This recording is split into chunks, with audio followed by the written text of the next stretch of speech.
ನಮಸ್ಕಾರ ವೀಕ್ಷಕರೇ, MMK TV ಕನ್ನಡಗೆ ಸ್ವಾಗತ. ನಾನು ಮೋಹನ್. ಸಿಲಿಕಾನ್ ಸಿಟಿಯ ಮಹದೇವಪುರ ತಾಲೂಕಿನ ತಿರುಮೇನಹಳ್ಳಿ ಗ್ರಾಮದಲ್ಲಿ ಶ್ರೀ ಗುರುಮೂರ್ತಿ ಯಲ್ಲಮ್ಮ ದೇವಿ ದೇವಸ್ಥಾನದಲ್ಲಿ 33ನೇ ವರ್ಷದ ವಾರ್ಷಿಕೋತ್ಸವ ಭಕ್ತಿ ಭಾವದಿಂದ ನೆರವೇರಿತು. ಸೀತಾರಾಮ ಕಲ್ಯಾಣ ಮಹೋತ್ಸವ ಹಾಗೂ ಹೋಮ ಹವನ ಪೂಜಾ ಕಾರ್ಯಕ್ರಮಗಳು ವಿಜೃಂಭಣೆಯಿಂದ ನಡೆದಿದ್ದು, ಸಾವಿರಾರು ಭಕ್ತರು ಭಾಗಿಯಾಗಿ ದೇವಿಯ ಆಶೀರ್ವಾದ ಪಡೆದರು. ಈ ಕುರಿತಾದ ವಿಶೇಷ ವರದಿ ಇಲ್ಲಿದೆ. ಬೆಂಗಳೂರು ಮಹದೇವಪುರ ತಾಲೂಕಿನ ತಿರುಮೇನಹಳ್ಳಿ ಗ್ರಾಮದಲ್ಲಿ ನೆಲೆಸಿರುವ ಶ್ರೀ ಗುರುಮೂರ್ತಿ ಯಲ್ಲಮ್ಮ ದೇವಿ ದೇವಸ್ಥಾನದಲ್ಲಿ 33ನೇ ವಾರ್ಷಿಕೋತ್ಸವ ಭಕ್ತಿ ಭಾವದಿಂದ ನೆರವೇರಿತು. ಈ ಅಂಗವಾಗಿ ಸೀತಾರಾಮ ಕಲ್ಯಾಣ ಮಹೋತ್ಸವ ಹಾಗೂ ಹೋಮ ಹವನ ಪೂಜಾ ಕಾರ್ಯಕ್ರಮಗಳು ವಿಜೃಂಭಣೆಯಿಂದ ನಡೆದವು. ದೇವಸ್ಥಾನದಲ್ಲಿ ಬೆಳಗ್ಗೆಯಿಂದಲೇ ವಿಶೇಷ ಪೂಜೆಗಳು, ಮಂತ್ರೋಚ್ಚಾರಣೆಗಳು ಹಾಗೂ ಧಾರ್ಮಿಕ ವಿಧಿವಿಧಾನಗಳು ಭಕ್ತರ ಮನಸ್ಸಿಗೆ ಆಧ್ಯಾತ್ಮಿಕ ಅನುಭವ ನೀಡಿದವು. ಅನಾದಿ ಕಾಲದಿಂದಲೂ ನೆಲೆಸಿರುವ ಈ ದೇವಿ ಮೊದಲು ಚಿಕ್ಕ ಗುಡಿಯಲ್ಲಿ ಪೂಜಿಸಲ್ಪಟ್ಟಿತ್ತು. ಈಗ ಭಕ್ತರ ಸಹಕಾರದಿಂದ ಭವ್ಯ ದೇವಾಲಯವಾಗಿ ಅಭಿವೃದ್ಧಿಯಾಗಿದೆ. ದೇವಿಯ ಮೇಲಿನ ಅಪಾರ ಭಕ್ತಿ ಹೊಂದಿರುವ ಜನರು ತಮ್ಮ ಇಷ್ಟಾರ್ಥಗಳನ್ನು ಹರಕೆ ರೂಪದಲ್ಲಿ ಸಲ್ಲಿಸುತ್ತಾರೆ. ಭಕ್ತರ ನಂಬಿಕೆಯಂತೆ ಇಲ್ಲಿ ಪ್ರಾರ್ಥನೆ ಮಾಡಿದರೆ ಕಷ್ಟಗಳು ನಿವಾರಣೆಯಾಗ್ತವೆ ಎಂಬ ನಂಬಿಕೆ ಇದೆ. ಪ್ರತಿ ತಿಂಗಳು ಅಮಾವಾಸ್ಯೆ ಮತ್ತು ಹುಣ್ಣಿಮೆ ದಿನಗಳಲ್ಲಿ ವಿಶೇಷ ಪೂಜೆಗಳು ನಡೆಯುತ್ತಿದ್ದು, ದೂರದೂರಿನಿಂದ ಭಕ್ತರು ಆಗಮಿಸ್ತಾ ಇದ್ದಾರೆ. ದೇವಸ್ಥಾನಕ್ಕೆ ಬರುವ ಭಕ್ತರಿಗೆ ಅನ್ನದಾಸೋಹ ವ್ಯವಸ್ಥೆಯೂ ಕಲ್ಪಿಸಲಾಗುತ್ತದೆ. ಈ ವಾರ್ಷಿಕೋತ್ಸವ ಸಂದರ್ಭದಲ್ಲಿ ಗ್ರಾಮಸ್ಥರು ಮತ್ತು ಭಕ್ತರು ಸೇರಿ ದೇವಿಯ ಆರಾಧನೆಯಲ್ಲಿ ತೊಡಗಿ ಧಾರ್ಮಿಕ ಸಂಭ್ರಮವನ್ನು ಹೆಚ್ಚಿಸಿದರು. ಇನ್ನಷ್ಟು ಸ್ಥಳೀಯ ಮಾಹಿತಿಗಾಗಿ ನಮ್ಮ ಎಂಎಂಕೆ ಯೂಟ್ಯೂಬ್ ಚಾನೆಲ್ನ ಸಬ್ಸ್ಕ್ರೈಬ್ ಮಾಡಿಕೊಳ್ಳಿ.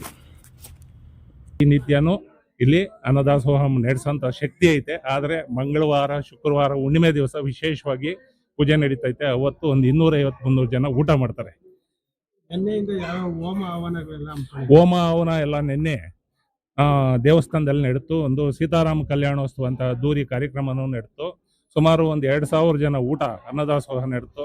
ಆಮೇಲೆ ಬಂದಂಥ ಭಕ್ತರಿಗೆ ನಾವು ಏನು ಕೊಡಬೇಕಲ್ಲ ಗೌರವ ಕೊಟ್ಟು ಅವ್ರನ್ನೆಲ್ಲ ನಾವು ಇದು ಮಾಡಿ ಸತ್ಕರಿಸಿ ಕಳಿಸಿದ್ದೀರಿ. ಇವತ್ತು ಏನಂದರೆ ಅಮ್ಮನ ಬಾಗಿನ ಕೊಡ್ತಾವ್ರೆ. ಇವತ್ತು ತುಂಬ ಹುಣ್ಣಿಮೆ, ಅಕ್ಕನ ಹುಣ್ಣಿಮೆ, ಮುತ್ತೈದೆ ಹುಣ್ಣಿಮೆ ಅಂತಾರೆ. ಈ ಮುತ್ತೈದೆ ಹುಣ್ಣಿಮೆ ಇಡೀ ಆ ಸೌದತ್ತಿಯಲ್ಲೂ ಅದ್ದೂರಿಯಾಗಿ ನಡೀತೈತೆ. ನಾವು ನಮ್ಮ ಕ್ಷೇತ್ರದಲ್ಲಿ ನಮ್ಮ ಕೈಲಾದ ಮಟ್ಟಕ್ಕೆ ನಡೆಸ್ಕೊಂಡು ಹೋಗ್ತಾ ಇದ್ದೀರಿ. ಇನ್ನು ಮುಂದೆ ದೊಡ್ಡದಾಗಿ ನಡಿಬೇಕು ಅನ್ನೋದು ನಮ್ಮ ಆಶೆ. ನಮ್ಮ ಹೆಸರು ದೇವರಾಜ್ ಅಂತ. ಈ ಟ್ರಸ್ಟ್ನ ಅಧ್ಯಕ್ಷರು ನಾವು ಈ 35 ವರ್ಷದಿಂದ ಈ ದೇವಸ್ಥಾನ ಸೇವೆ ಮಾಡ್ತಾರೆ. ನಮ್ಮ ಕುಟುಂಬ, ನಮ್ಮ ಸಂಬಂಧಿಕರು, ಆಮೇಲೆ ನಮ್ಮ ಬಂಧು ಬಳಗ, ನಮ್ಮ ಗೆಳೆಯರು, ಆಮೇಲೆ ನಮ್ಮ ಸುತ್ತಮುತ್ತ ಊರುಗಳವರು ಎಲ್ಲರೂ ತುಂಬ ಪ್ರೋತ್ಸಾಹ ಕೊಟ್ಟವ್ರೆ. ರೇಣುಕಾದೇವಿ ಜಮದಗ್ನಿ ವರಸತಿ ಅಮ್ಮನವರು ಇಲ್ಲಿ ಪ್ರತಿಷ್ಠಾಪನೆ ಆಗಿ 33 ವರ್ಷಗಳಿಗೂ ಅಧಿಕ ಕಾಲವಾಗಿದೆ.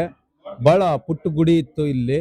ಹಾಗಾಗಿ ಕಾಲಾನಂತರ ಎಲ್ಲ ಸರ್ವ ಭಕ್ತಾದಿಗಳು ಮತ್ತು ಸೇವಾ ಟ್ರಸ್ಟ್ನ ಸರ್ವ ಸದಸ್ಯರುಗಳ ಸಹಾಯ ಹಸ್ತದಿಂದ ಈ ಒಂದು ಮಟ್ಟಿಗೆ ಬಂದು ನಿಂತಿದೆ. ಈ ವರ್ಷ 33ನೇ ವರ್ಷದ ವಾರ್ಷಿಕೋತ್ಸವವನ್ನು ಆಚರಿಸ್ತಾ ಇದ್ದೀವಿ. ನಿನ್ನೆ ಸರಿಸುಮಾರು 1,500-2,000 ಜನ ಬಂದು ಭಕ್ತಾದಿಗಳು ಬಂದು ಅಮ್ಮನವರ ದರ್ಶನವನ್ನು ಪಡೆದ್ರು. ಈ ದಿನ ಹುಣ್ಣಿಮೆ ಇರೋದ್ರಿಂದ ಹೆಣ್ಣು ಮಕ್ಕಳು ಸರಿಸುಮಾರು 500 ಜನ ಬಂದಿದ್ದಾರೆ ಅರ್ಶಿನ ಕುಂಕುಮ ಕೊಡಲಿಕ್ಕೆ. ಈ ದಿನ ಇಲ್ಲಿ ಈ ಕ್ಷೇತ್ರದಲ್ಲಿ ಯಾರೊಂದಿಗೂ ಯಾವುದೇ ದುಡ್ಡು ಕಾಸು ತೆಗೆದುಕೊಳ್ಳೋದಾಗ್ಲಿ ಇನ್ನೊಂದಾಗ್ಲಿ ಏನೂ ಇಲ್ಲ. ಹಾಗಾಗಿ ಭಕ್ತಾದಿಗಳು ಏನು ಬಂದು ಅಂದ್ಕೊಳ್ತಾರೆ ಅವ್ರ ಕಾರ್ಯಗಳನ್ನೆಲ್ಲವನ್ನು ಆ ತಾಯಿ ಈಡೇರಿಸಿದ್ದಾಳೆ. ಇದೇ ರೀತಿ ಮುಂದಿನ ದಿನ ಹೆಚ್ಚಿನ ಭಕ್ತಾದಿಗಳು ಬಂದು ಈ ಕ್ಷೇತ್ರದಲ್ಲಿ ಅಮ್ಮನವರ ಒಂದು ಆಶೀರ್ವಾದವನ್ನು ಪಡೀಲಿ ಅಂತ ಹೇಳ್ತಾ ಈ ಮೂಲಕ ನಾನು ಈ ಮಾತುಗಳನ್ನು ಮುಗಿಸ್ತಾ ಇದ್ದೀನಿ.